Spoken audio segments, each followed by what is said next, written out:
Wake up, people! This store is tainted with the blood of thousands of animals from the Amazon.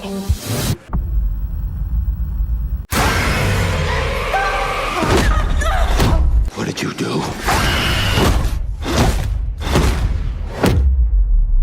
Found you. Couldn't ask for a better place to die. Ketidakpuasan masyarakat terhadap kerusakan lingkungan semakin memuncak. Dalam film Wake Up tahun 2024, sekelompok aktivis muda nekat menyusup ke sebuah swalayan untuk melakukan aksi vandalisme sebagai bentuk protes. Tetapi malam yang mereka anggap hanya akan dipenuhi coretan dan perlawanan berubah menjadi mimpi buruk. Mereka terjebak di dalam gedung, sementara seorang petugas keamanan yang memiliki obsesi berbahaya terhadap perburuan manusia mulai memburu mereka satu persatu. Apa yang awalnya dimulai sebagai perjuangan untuk lingkungan, kini menjadi pertarungan sengit demi bertahan hidup. Apa yang akan terjadi selanjutnya? Langsung saja siapkan bantal guling dan tempat ternyaman kalian, dan selamat menonton!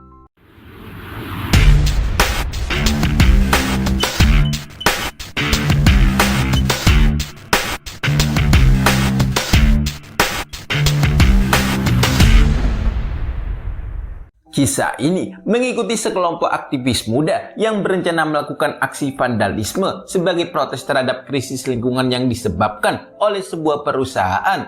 Mereka menargetkan swalayan terbesar yang diduga menjual barang-barang ilegal. Dipimpin oleh Ethan, kelompok beranggotakan 6 orang ini mulai menyebar ke titik-titik yang telah disepakati, bersiap bersembunyi hingga toko tutup untuk memulai aksinya.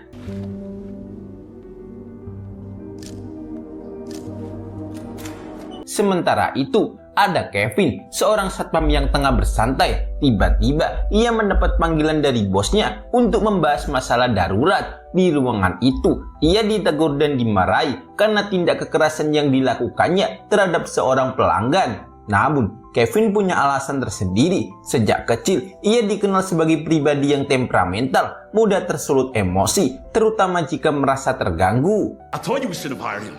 Your brother's a freak. Okay. Don't even bother putting on your uniform. Just empty your locker and get out.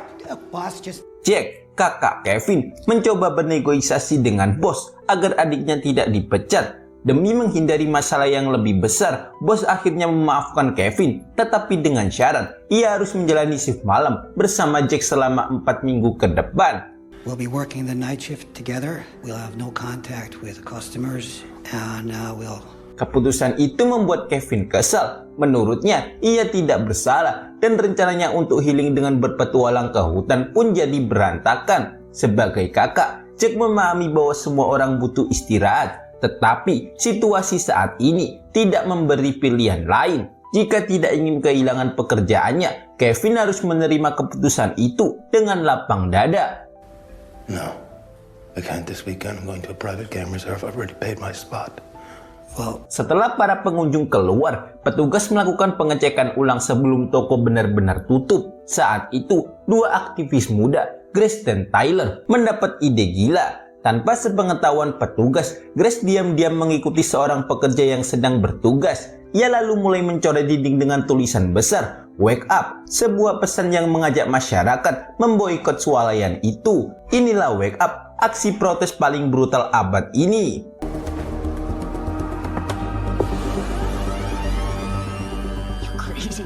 Tepat saat Jack dan Kevin mengunci gerbang, aktivis lainnya mulai beraksi. Emily dan Yasmin melakukan vandalisme seolah itu sudah menjadi hal biasa. Sementara itu, Ethan dan Karim, seorang anak magang, telah menyiapkan sekantong jantung babi untuk mengotori produk yang dijual di sana. Mereka tak lupa mendokumentasikan setiap tindakan, memastikan aksi boikot ini benar-benar viral.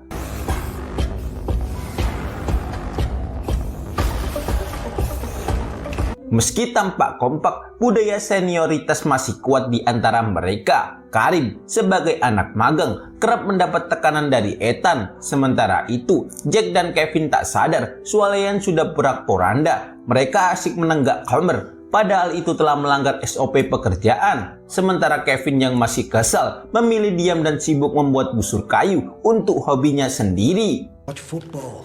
Something, not this caveman hunting stuff. primitive hunting. Yeah, same. Sekembalinya dari tugas, mereka berniat berkumpul di kantin swalayan. Para aktivis dikejutkan oleh Emily yang menangis kesakitan. Ternyata itu hanya prank semata agar mereka tidak terlalu tegang. Setelahnya, mereka dengan santai mengambil makanan yang bukan hak mereka. Alih-alih fokus pada tujuan awal, mereka justru bertindak seperti swalayan yang mereka protes, mengambil sesuatu yang bukan milik mereka. Fire. No retreat! Tak lama kemudian, Ethan membuat gebrakan baru dengan menodongkan senjata ke Karim, membuat semua panik. Untungnya, itu hanya senjata mainan yang mereka siapkan demi totalitas aksi. Sementara itu, Kevin akhirnya menyadari ada yang tidak beres, terutama saat melihat pemuda berkeliaran di dalam swalayan. Ia meminta Jack menghubungi polisi, tetapi Jack menolak karena jika media tahu, mereka bisa mendapat masalah besar, bahkan kehilangan pekerjaan. The whole store is tainted with the blood of thousands of animals from the Amazon. Their home disappears as house ideas. Kevin dan Jack tak punya pilihan lain selain menangani masalah ini sendiri. Sesampainya di swalayan, mereka terkejut melihat kerusakan akibat vandalisme. Tanpa sengaja, mereka bertemu Karim di kamar mandi. Panik, Karim menodongkan senjata palsunya. Tapi begitu Kevin dan Jack menyadari itu mainan, mereka langsung mengejarnya, memicu aksi kejar-kejaran. Amarah Kevin memuncak saat melihat produk-produk berlumuran darah jantung babi. These people making furniture out of rainforest. Shut up! Saat Karim tertangkap dan diinterogasi, Kevin yang sudah diliputi emosi langsung mencelupkan kepala Karim ke toilet kotor sebagai balasan. Tiba-tiba, Emily muncul dan merekam kejadian itu, lalu mengancam akan melaporkan mereka atas tindakan kekerasan. Terlebih, setelah menyadari Jack sedang mabuk. Ironisnya, Emily menutup mata terhadap aksi brutal yang ia dan kelompoknya lakukan. Geram, Jack berusaha merebut ponselnya agar kejadian ini tidak viral. Tetapi sesuatu yang tak terduga terjadi. Emily tanpa sengaja mendorong Jack, membuatnya terbentur benda keras hingga tak sadarkan diri.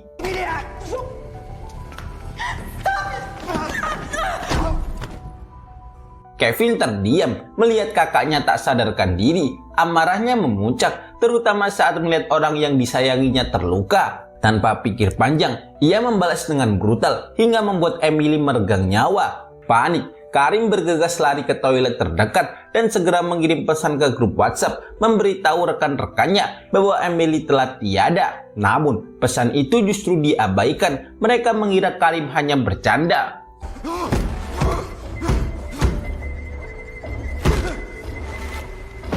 Setelah memasukkan jenazah Emily ke dalam plastik karung, Kevin mengambil ponsel milik Emily. Betapa terkejutnya ia saat mengetahui bahwa kejadian ini melibatkan lebih banyak orang dalam grup WhatsApp. Tak tinggal diam, Kevin segera menuju balkon gedung dan mematikan sistem agar sinyal hilang, menjebak para pelaku tanpa akses bantuan. Benar saja, saat Ethan dan lainnya asyik bermain tembak-tembakan, ia tiba-tiba terpeleset akibat bekas darah.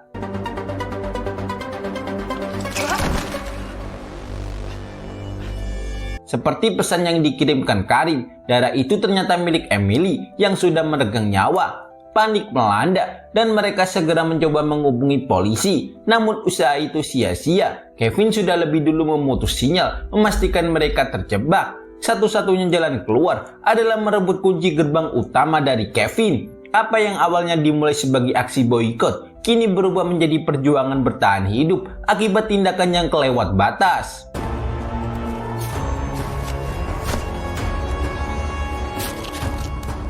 Sementara itu, Kevin menyiapkan langkah berikutnya. Ia merakit senjata dan memasang jebakan untuk memberi pelajaran kepada mereka yang berani mengusiknya. Jejak darah di sepatu Karim justru memudahkan pekerjaannya. Karim sempat bertahan saat Kevin mendobrak pintu toilet satu persatu, tetapi akhirnya tertangkap juga. Tanpa ragu, Kevin kembali memasang jebakan dari kayu, seolah mulai menikmati misi ini yang terasa seperti petualangan dalam hobinya.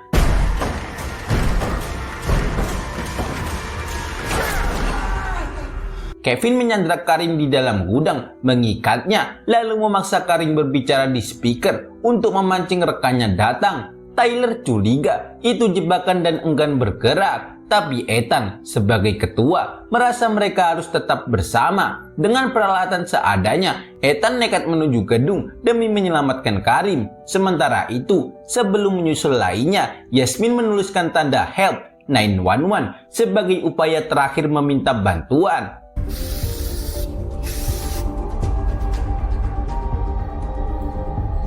Tanpa mereka sadari, jebakan Kevin sudah banyak menanti. Ia tahu para aktivis kini dilanda ketakutan. Ethan yang panik, salah sasaran dan menyerang seorang yang dikira Kevin. Dan ternyata itu adalah Jack yang masih hidup setelah insiden sebelumnya. Pertarungan sengit pun terjadi hingga mata Ethan memerah akibat cekikan Jack. Beruntung, Yasmin datang tepat waktu dengan menembakkan pistol mainannya. Ia berhasil membuat kekacauan, memberi kesempatan bagi dirinya dan Ethan untuk kabur.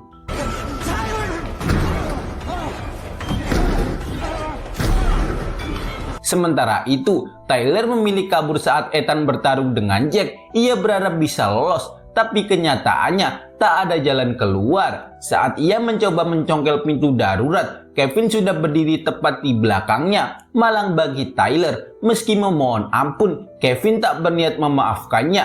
Akhirnya, Tyler pun bernasib sama seperti Emily, meregang nyawa di tangan Kevin.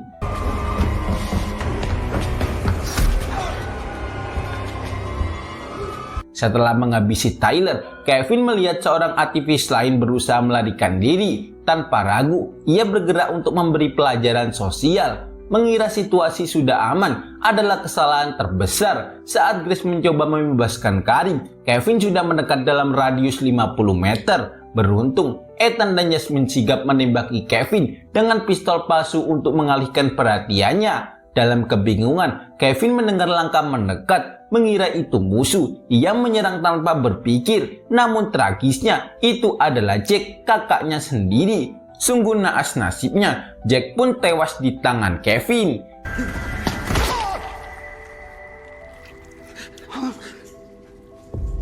Di tengah penyesalannya, Kevin tak menyadari para aktivis yang tersisa memanfaatkan kesempatan untuk kabur. Tetapi Karim justru terpaku, tampak tersentuh oleh kesedihan Kevin. Sementara itu, Grace yang berniat menunggu Karim malah terkena jebakan kayu yang sudah disiapkan Kevin. Bukannya menolong temannya yang sekarat, Karim akhirnya memilih kabur. Ia tahu Kevin telah kehilangan akal dan akan menuntaskan misinya, menghabisi siapapun yang mengusiknya.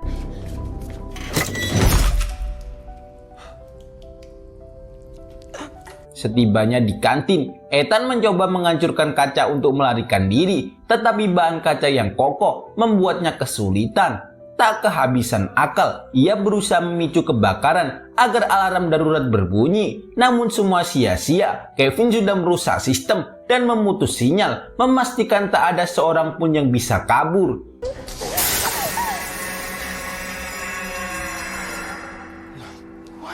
Situasi yang semakin kacau membuat mereka hampir putus asa. Tiba-tiba suara Kevin terdengar di speaker penuh penyesalan. Dia mengajak gencatan senjata dan menawarkan solusi. Mereka harus membersihkan kekacauan yang telah dibuat, termasuk coretan di lemari bernilai jutaan dolar. Sebagai imbalan, Kevin berjanji akan membebaskan mereka. Ia juga mengungkapkan bahwa Grace masih hidup dan disimpan di dalam freezer untuk mencegah kehilangan darah lebih banyak. Melihat secercah harapan, mereka segera bergerak untuk menyelamatkan Grace. Where are the instructions? I got them.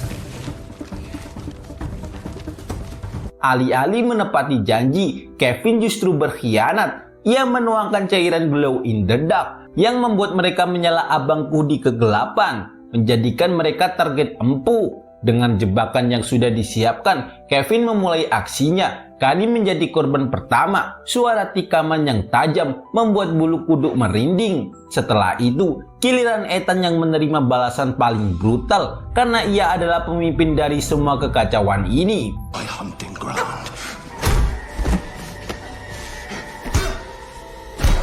Kini hanya tersisa Grace dan Yasmin yang terus berlari mencari jalan keluar. Namun kehilangan banyak darah, Grace akhirnya menyerah pada takdir, meninggalkan Yasmin seorang diri saat ia mencari kunci di gerbang pos satpam. Yasmin terpukul dari sekian banyak temannya, hanya ia yang masih hidup. Namun keinginannya untuk bertahan tak luntur. Saat Kevin tiba-tiba muncul, Yasmin dengan sigap menusuk matanya menggunakan panah yang ada di sana, berjuang untuk hidup sampai akhir.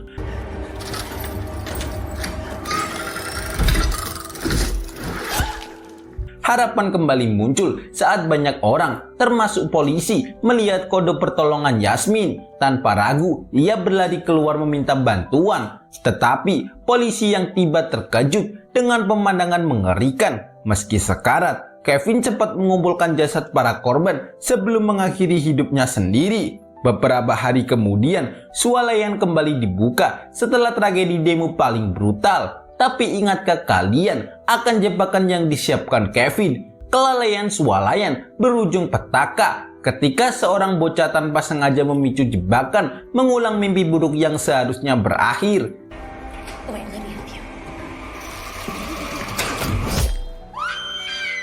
Itulah akhir dari film Wake Up tahun 2024. Pesan yang bisa diambil bahwa setiap tindakan memiliki konsekuensi, terutama jika dilakukan tanpa perencanaan yang matang. Perjuangan untuk kebaikan harus dibarengi dengan kebijaksanaan, bukan sekedar semangat tanpa arah. Selain itu, film ini mengingatkan kita untuk lebih kritis terhadap budaya konsumerisme dan dampak lingkungan dari bisnis besar. Keberanian dalam menyuarakan kebenaran itu penting, tetapi harus dilakukan dengan cara yang tepat dan bertanggung jawab. Jangan sampai niat baik justru berujung pada bahaya yang tak terduga. Dan terakhir, Mimin pamit undur diri. Saksikan alur cerita seru menarik lainnya. Jangan lupa like jempolnya, komen, subscribe, and share. Tulis komentar di bawah untuk request film atau ide lainnya. Sampai jumpa di video selanjutnya, and bye-bye.